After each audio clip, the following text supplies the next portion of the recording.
We all wish that we had more time.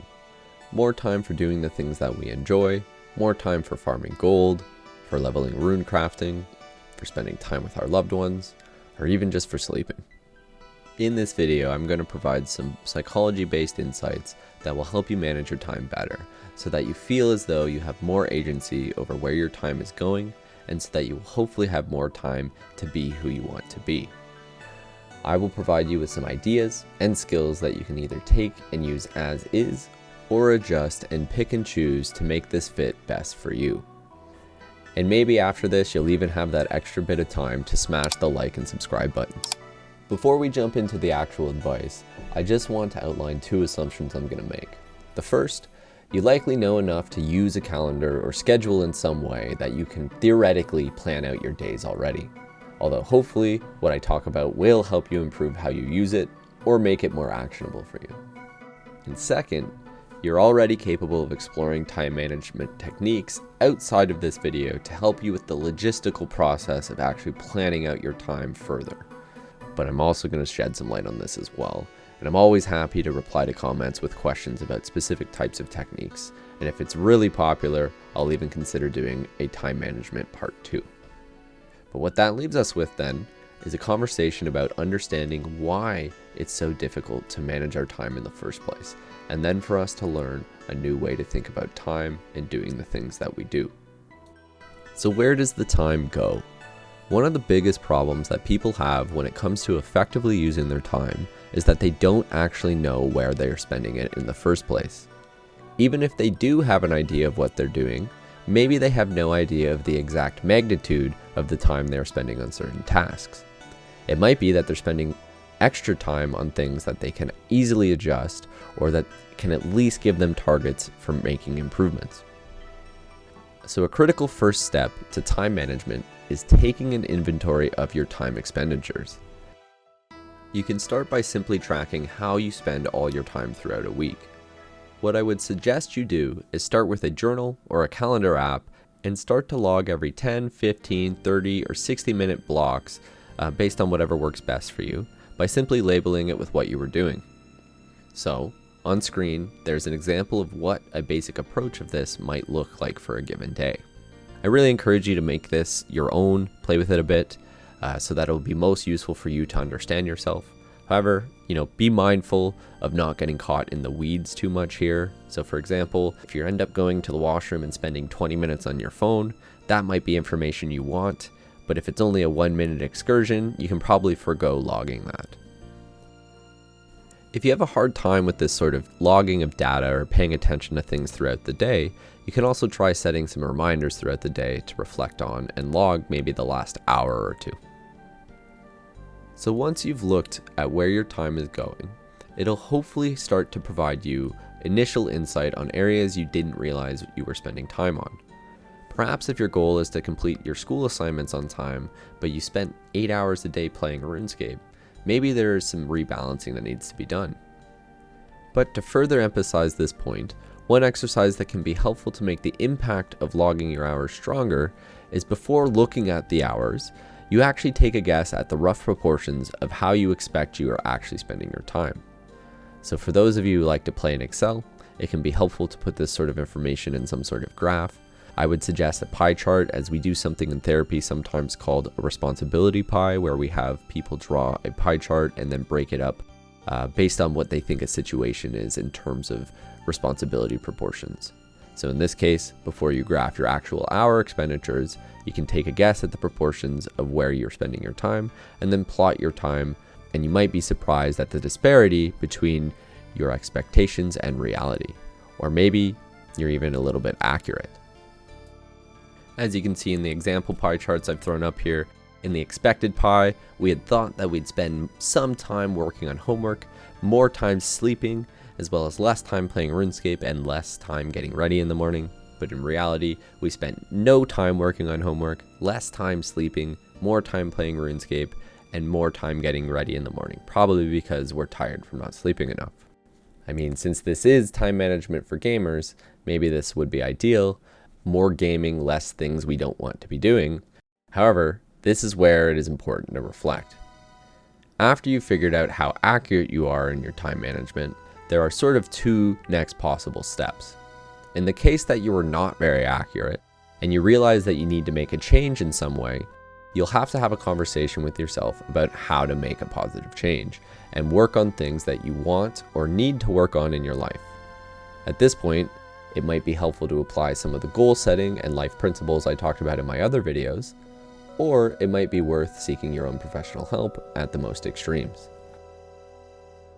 Simply by shining a light on this type of situation, though, can often be enough for some people to just fix their own problems just because they're finally aware of it. On the other hand, if you were fairly accurate with your expectations and just want to find a way to free up more time, this is where we talk about what might be holding you back. One of the biggest reasons that people give for feeling as though they lack the time to do the things that they want to do is because of procrastination. That is, putting off what they have to do until later. Now, if this is a problem for you, I highly recommend you check out a talk by Tim Pitchell. Dr. Pitchell is a world-leading expert in procrastination, or at least he was before he retired, and I had the opportunity to work and train with him during my undergrad when I was working in various student support roles. Although he talks a lot about students in his interviews, the principles that he outlines can apply in all areas of life, and I think that most of you will likely be able to relate to it still, because at some point you were probably a student, even if you aren't right now. Personally, I still apply many of the things that I learned from Tim each and every day, and I believe you could too. As a quick crash course though, his idea is that procrastination is caused by the avoidance of negative emotion. So we are avoiding things that we don't want to do because they're making us feel bad, or because something else makes us feel good. However, paradoxically, what usually ends up occurring when somebody procrastinates is that they lose more time than they would have otherwise. So hopefully Tim's video is helpful for those of you that struggle with procrastination. If you want a video on this, I can always make one in the future. But Tim is truly the expert here and puts it in a way that I would never be able to. But to hammer this point home, think about how it feels when you're doing things when you know you have no other obligations to fulfill versus when you're doing things when you're neglecting something else. When you have fulfilled your obligations, you're usually able to do whatever you please without any sort of stress and enjoy those moments more. However, when you know there's something you're putting off, it often eats up your mental space, even subconsciously. It detracts from the things that you are doing and gives you the perception that you're running out of time sooner than you actually are.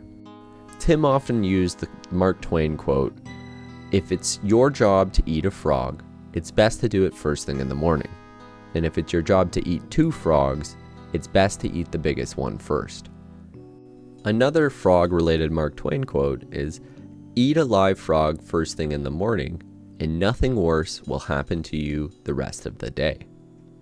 The idea here is that if instead of putting things off until later, we just did them right away, the grossness of eating a frog would be over and done with, and we could get on with enjoying the rest of our day.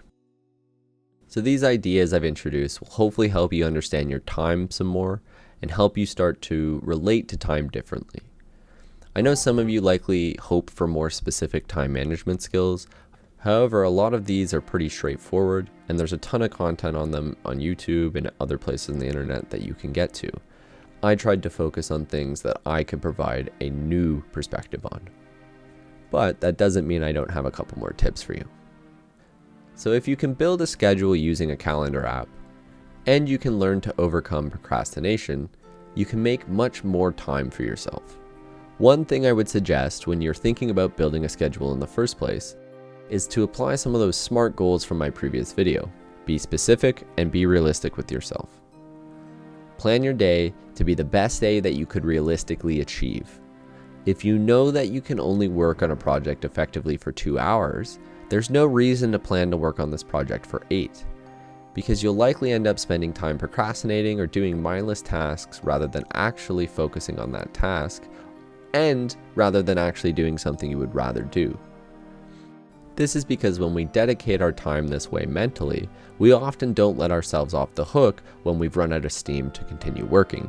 So if we haven't used up all this time, we still feel like we need to pretend to work instead of just moving on to something else. If you can learn when you're most effective, you can optimize your life this way. So you just have to be real with yourself. If you know that you can only work for 2 hours a day, only work for 2 hours a day. This might mean you have to work more across more days, but you'll end up getting to spend more time each day doing other things that you want to be doing. If you can only work for an hour, but then you need to play video games for 2 hours as a break to turn your crank, do that and plan your day that way so that you are in the driver's seat. There is an element of self-control here, obviously. It's easy to let that slip into playing video games all day. But if you can make a deal with yourself and say, I can do an hour and then I can take a break and then I can come back and do another hour, then you can be much more targeted and effective in the things that you do. In more extreme cases, some people will struggle to do many things that they want to do for themselves, or which in some cases even good for themselves, like self-care or even hygiene behaviors. When my clients avoid doing something that they should be doing, cleaning their room for example, I often have them start by just doing 15 minutes a day.